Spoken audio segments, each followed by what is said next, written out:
9 de la mañana con 18 minutos, continuamos en Revista de la Mañana, estamos muy atentos porque en segunditos vamos a iniciar un diálogo importante, recordando que ayer era el Día Nacional de los Derechos Humanos. Más adelante vamos con nuestra invitada, nuestro vocero, para hablar sobre este tema, pero antes de ello continuemos hablando sobre esos proyectos de ley radicados en el Congreso de la República, porque resulta que en la Cámara de Representantes fue radicado el proyecto de ley estatutaria que busca establecer la paridad en la conformación de las listas para las corporaciones de elección popular. Hay que decir que esto funcionaría con listas de 5 o más curules. La conformación sería también alternada y secuencial, y en las listas impares la diferencia entre géneros no podrá ser mayor a 1. Desde 2026, incluso en las listas pequeñas, tendrían que incluirse al menos una mujer, y la idea es que sea 50% hombres, 50% mujeres. Pues ahí está este proyecto de ley que también fue radicado. La medida empieza a regir para elecciones a partir del 1 de enero del año 2030. Sin embargo, hay que esperar que se debata en 8 debates, porque es un proyecto de ley estatutaria que llega al Congreso de la República. 9 de la mañana, 20 minutos. Tenemos invitados y, por supuesto, como complemento a esta conmemoración que usted nos está anunciando, se ha presentado el Informe Nacional de Derechos Humanos, al cual se le ha denominado el desafío del cambio, la disputa continúa, y es básicamente abordar desde diferentes temáticas cómo es el balance de los derechos humanos en Colombia en el tercer año de gobierno Petro Márquez. Es la primera oportunidad que tenemos como de, puntualmente en este gobierno, dirigirnos a, digamos, focalizarnos en diferentes tópicos sobre este particular. Para analizar este tema tenemos a Aura Rodríguez. Ella es la directora de la Corporación Viva la Ciudadanía, también vocera de la Plataforma Colombiana de Derechos Humanos, Democracia y Desarrollo, aquí en Revista de la Mañana. Aura, muy buenos días, bienvenida. Buenos días para todos y todas. Muchísimas gracias por acudir a este llamado. Nos parecía tan importante poder ahondar esta información, y es justamente de lo que queremos iniciar, así como a grosso modo, en qué consiste este Informe Nacional del Derecho Humano. Bueno, primero gracias por supuesto por la invitación y por permitirnos hablar del informe. Este es un informe que construimos 3 plataformas nacionales de derechos humanos que agrupamos a un poco más de 500 organizaciones en el país. Somos la Plataforma Colombiana de Derechos Humanos, Democracia y Desarrollo, la Coordinación Colombia-Europa-Estados Unidos y la Alianza de Organizaciones Sociales y Afines.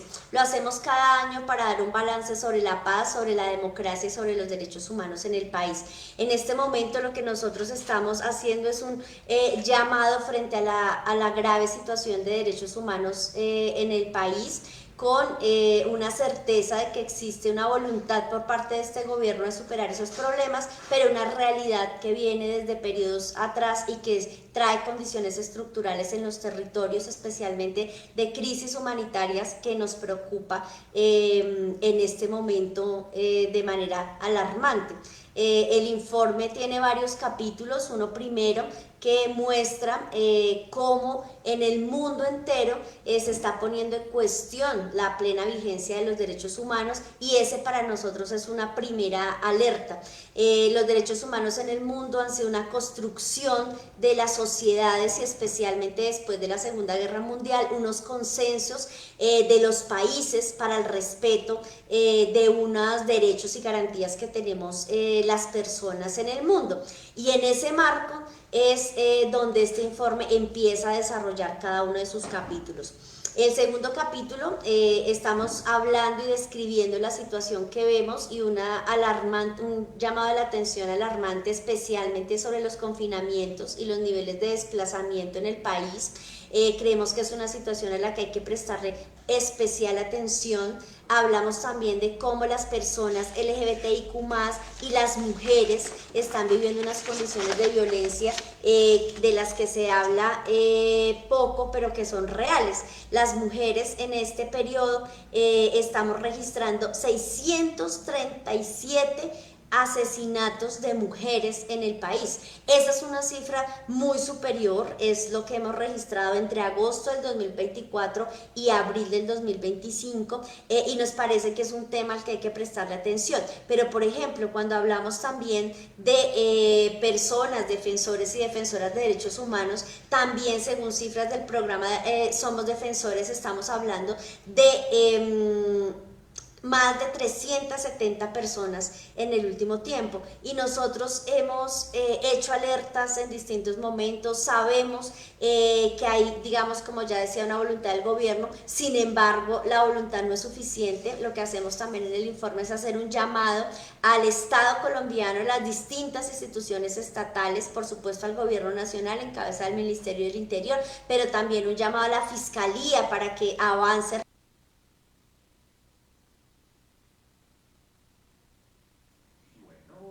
24 minutos.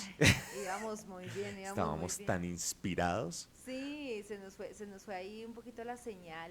El internet que tiene, presenta sus intermitencias, pero ya llegamos, ya regresamos nuevamente con nuestra invitada.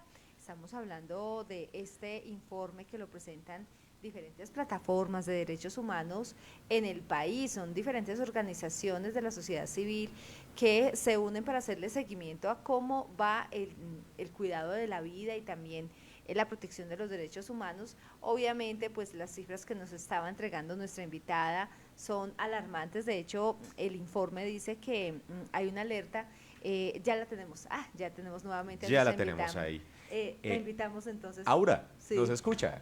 Qué pena aquí. Sí, yo los he escuchado todo el tiempo. Vale, es que tuvimos aquí un pequeño inconveniente con internet y estábamos tan atentamente escuchándola, nos gustaría que prosiguiera, y ya mi compañera Carolina Carmona le tiene una pregunta que nos parece muy oportuna de este contexto que estamos analizando el día de hoy. Entonces, por favor, retomemos la respuesta y seguimos con la siguiente pregunta. Perfecto. Bueno, una de las alertas que estamos presentando en el informe es justamente sobre el asesinato de mujeres, que según nuestro documento alertamos sobre 637 mujeres entre agosto del 2024 y abril del 2025 asesinadas, y por supuesto nos parece más que alarmante esta cifra. Pero también cuando revisamos personas defensoras de derechos humanos, también ubicamos como en el último tiempo esos hechos de violencia contra las personas y defensoras de derechos humanos ha aumentado en el país, y también nos parece alarmante.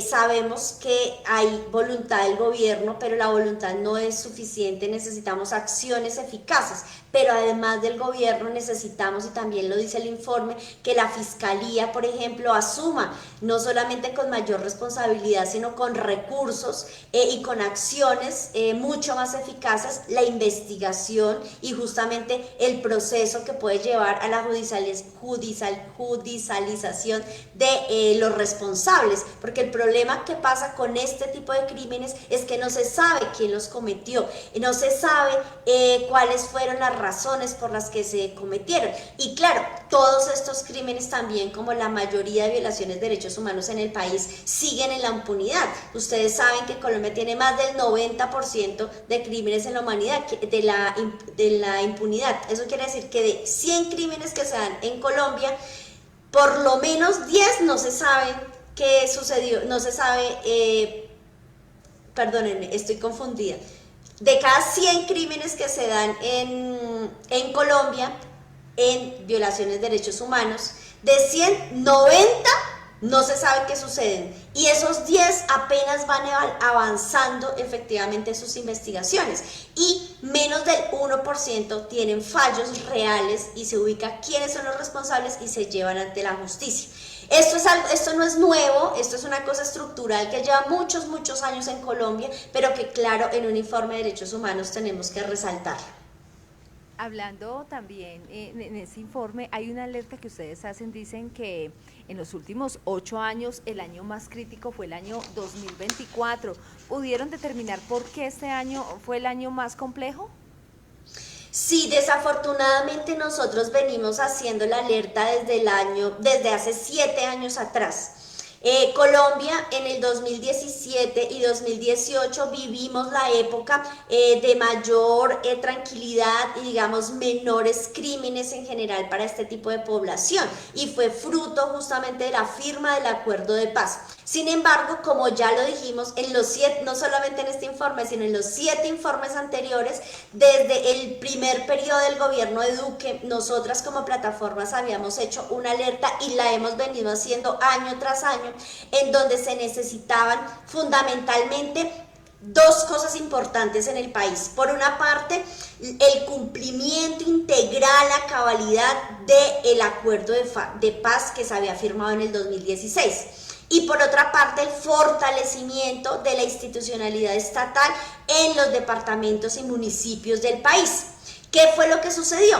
Que no pasó lo uno ni pasó lo otro. En el periodo del presidente Duque, como bien lo explicamos en esos informes, en realidad no hubo un avance integral del acuerdo de paz, no hubo una respuesta eficaz ni se cumplieron los compromisos. Y eso hizo que una parte importante de esas organizaciones y de esas personas que habían apostado por la paz y que al incumplimiento en estos años posteriores se han rearmado nuevamente, y es por eso que hoy tenemos, por ejemplo, las disidencias en el país nuevamente con un control territorial importante. Pero además de eso, el Estado no tuvo la capacidad de llegar desde lo local a suplir las necesidades que las comunidades tenían en los 9:30 minutos. Estamos analizando este informe nacional de derechos humanos que tiene grandes retos. Plantea que es lo que quisiéramos justamente preguntarle a nuestra invitada más adelante. Bueno, hemos perdido la conexión, sí, pero sí es muy importante eso que usted mencionaba del reporte con base en el año inmediatamente anterior, que es el 2024, y también un tema a destacar es el de la paz total. El informe arroja que no ha tenido avances, que hay más municipios con presencia de actores armados ilegales, eso lo hemos podido evidenciar, entonces pues también es un dato a destacar. Otro que tiene que ver es que persiste la violencia contra líderes. Estamos hablando de 385 agresiones y 110 asesinatos en 8 meses. No, y ella estaba diciendo algo importante, y recuerdo que en su momento en el año 2019, inclusive en otro momento hice cubrimiento de esos informes que ellos entregan, y siempre la alerta, como ya confirmo, esa alerta que ya nos decía, es la falta de implementación del acuerdo y la ausencia de institucionalidad de los servicios para satisfacer las necesidades de las comunidades, es lo que pues ha primado durante estos años. Ya está con nosotros nuestra invitada, continúe contándonos sobre ese seguimiento, y la pregunta que le hacíamos es ¿por qué el 2024 fue el año más complejo en estos últimos 8 años? Sí, venía explicando justamente que lo que estamos viendo es la suma de varios factores. La primera, que ya habíamos reiterado durante estos años anteriores, es el incumplimiento en el acuerdo de paz. Y recuerde que el incumplimiento en el acuerdo de paz no solamente era directamente con estos actores armados, sino era de un compromiso de desarrollo agrario, de participación de los territorios que tenían mayor nivel de conflictividad, mayores niveles de pobreza, que fueron esos 169 municipios PEDETs que quedaron priorizados. Pero de todas formas, al no cumplir todas estas acciones, pues eso ha generado que las disidencias existan, que cada vez cojan más fuerza. Eso es un elemento muy importante.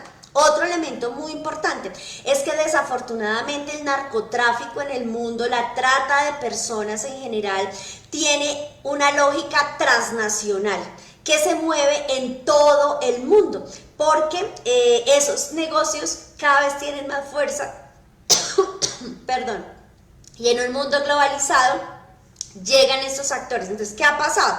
Por una parte, los territorios quedaron descuidados, por otra parte, El incumplimiento de paz, del acuerdo de paz, hace que estos actores que ya estaban en Colombia ceden, pero además estas grandes redes transnacionales también han llegado al territorio a disputarse el control. ¿El control qué? El control de las comunidades, el control de esas economías ilícitas, el control de la propiedad, o por lo menos de la tenencia y la explotación de las tierras, el control de las vías de comunicación, incluso el generar bienes y servicios a la comunidad. Entonces lo que estamos viviendo hoy es una reconfiguración del conflicto armado colombiano y una nueva ola de violencia, como bien lo habíamos dicho estos 7 últimos años.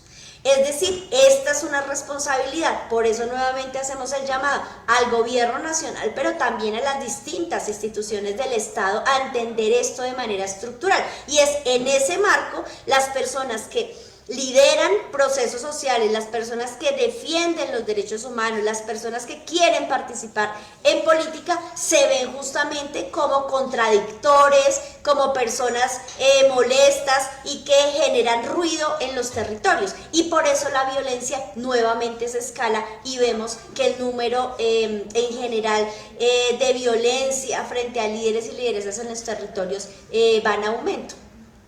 Directora, usted toca un tema muy importante y son los municipios priorizados y también los territorios. Quisiéramos saber, y en ese sentido, ¿en qué regiones del país se están presentando estas mayores vulneraciones de los derechos humanos actualmente?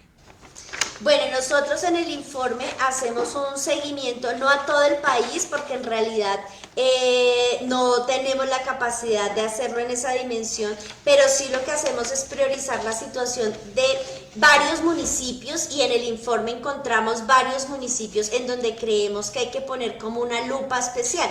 No son los únicos, ¿cierto? No son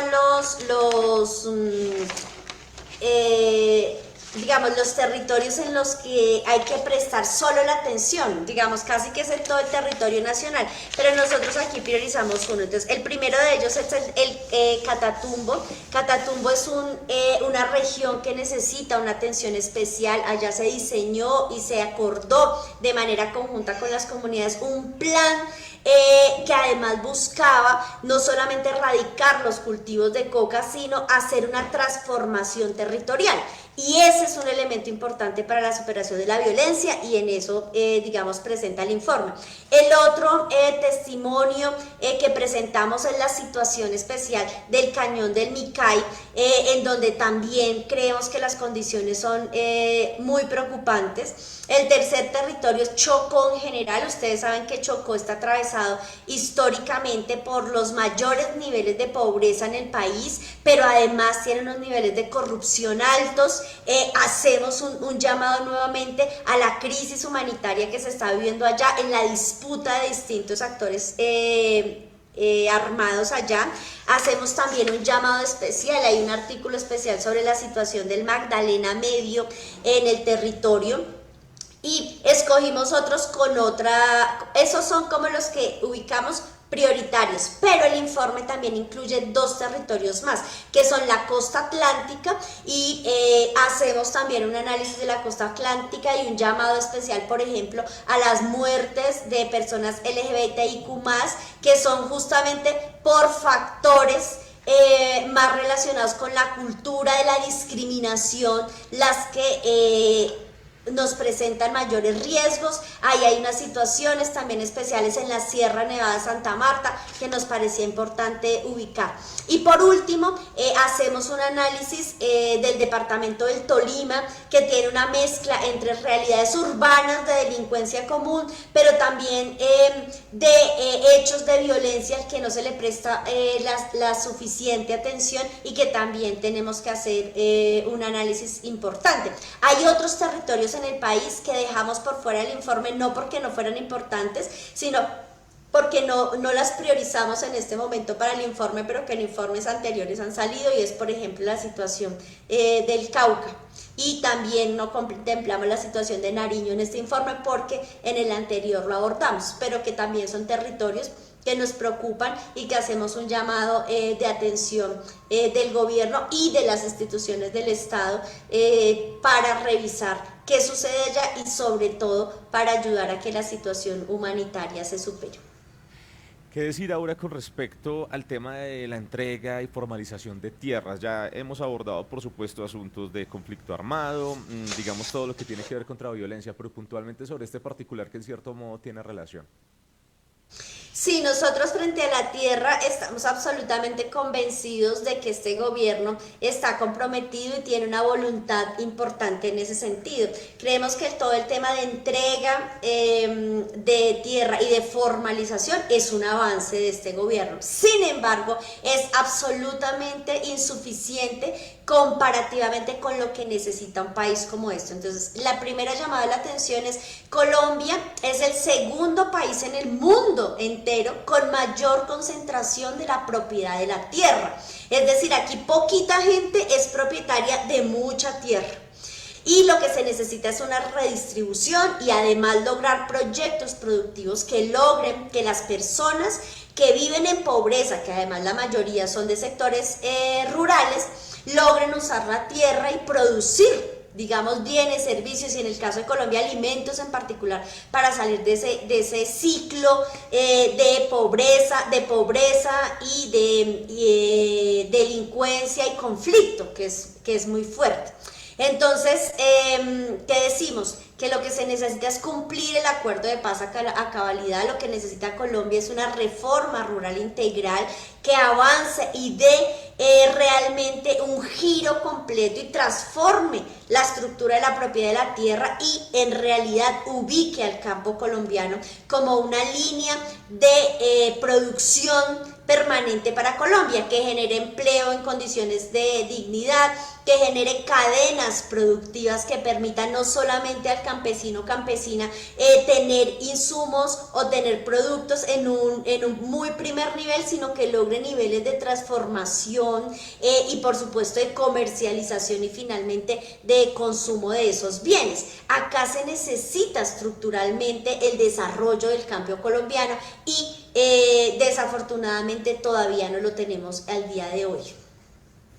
Ahora, hablemos qué tanto se ha implementado el acuerdo de paz en el actual gobierno. Bueno, nosotros no hacemos especialmente una mirada del conjunto del acuerdo de paz, pero sí valoramos el tema de la paz total, que es la política del gobierno, en donde uno de los elementos es el acuerdo de paz.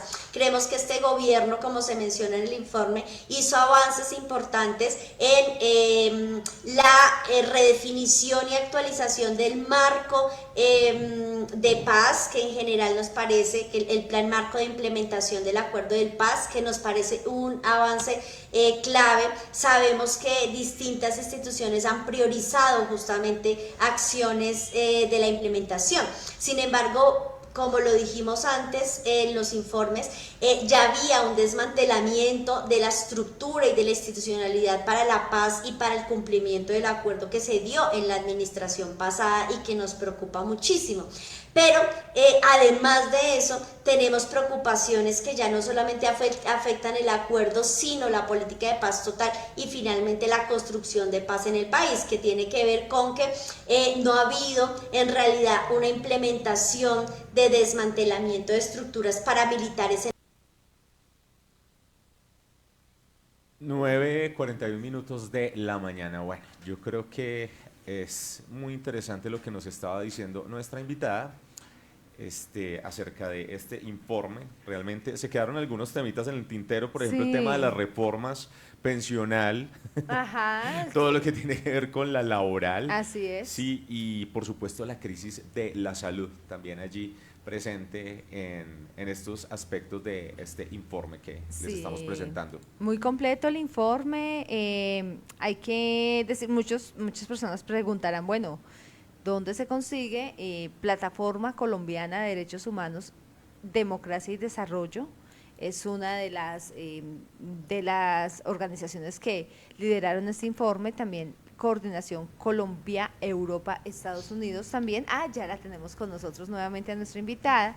Entonces, bueno, las preguntas que quedaron en el tintero, aprovechemos. Aproveche. Aprovechemos este ratico antes de que el internet otra vez nos juegue una mala pasada. Sí, no, es que realmente este tema de la crisis de la salud y de las reformas que se han tramitado y que han tenido como unos cierres o unos bloqueos, si se puede decir así, pues laboral y pensional, especialmente la pensional, ¿no? Porque de todas maneras laboral ya está materializada. ¿Qué podemos decir acerca en el marco de este informe para compartir a manera de análisis? Sí, este es un punto súper importante, tanto que vamos a sacar en un mes un informe solamente de los derechos económicos, sociales, culturales y ambientales, porque hay que hacer un análisis con mayor lupa y profundidad. Para nosotros como plataformas de derechos humanos nos parece muy importante que tanto el gobierno nacional como en el Congreso se estén discutiendo la situación de la salud, se esté discutiendo los derechos laborales y al trabajo en general y que se esté discutiendo el tema pensional. Eso en un Estado social de derecho como el nuestro pues es vital, que finalmente es pensar en el bienestar de las colombianas y colombianos.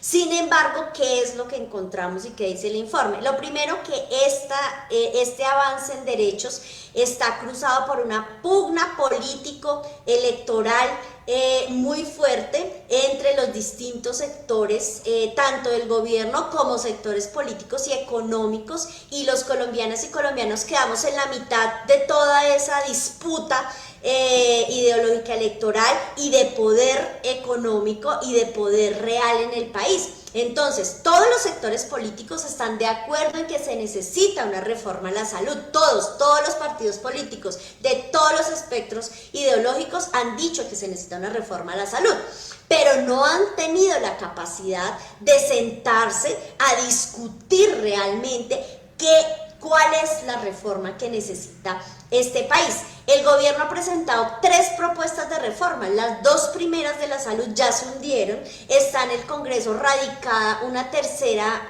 reforma, pero el tema no se ha discutido, el Congreso todavía no lo ha mencionado, y lo que tenemos es una pugna en medios de comunicación absolutamente, creo yo, también violenta, en una disputa entre los distintos sectores del gobierno, de los empresarios, de los sectores políticos, y la gente es la que lleva del bulto, cotidianamente decimos, y es mientras la gente no tiene medicamentos.